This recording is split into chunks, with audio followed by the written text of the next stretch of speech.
Yes, this is the Freek Audio Bass knob tester. Basically, you stick your probes from your multimeter in here. I have a short RCA connector. I connected in. Polarity isn't a big issue with this. So this is a knob I'm going to demonstrate with. So you have input and output. So you plug one cable into the input, one cable into the output. Then you should get a reading. That means that right there, the bass knob's turned all the way down. You know this is a 50K potentiometer, so that's within reason range. And then you can turn it up, and you can just check for consistency.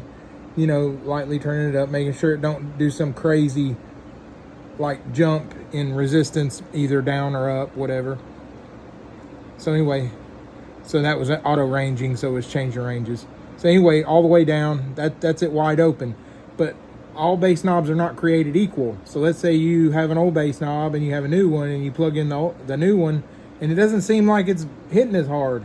Well, that's just because when it's wide open, your resistance is a little bit higher, and that's not even an issue. That doesn't make it a bad bass knob. That's just the potentiometer, the characteristic of it. So you would want to retune your amplifiers to get that maximum signal into your amp. Also, if you have bad RCAs, if you want to check your RCAs, you can take this. I made a terminator. It's basically a double-ended female RCA cable. You don't have nothing to turn, of course. Anyway, this will tell you that this is the resistance of this cable. It includes that. I'm going to make a shorter one to reduce that even more, but that just shows you that your RCAs are good.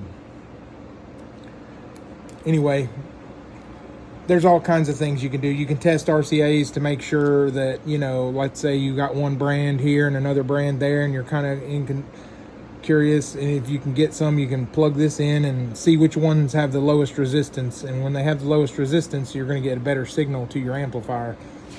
You want to get as little resistance in that path as possible, and you can do that.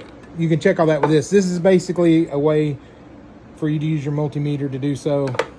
Eventually, I want to have one with a built-in multimeter or a built-in ohm meter. I'm working on that now. Anyway, that's how this works. Thank you.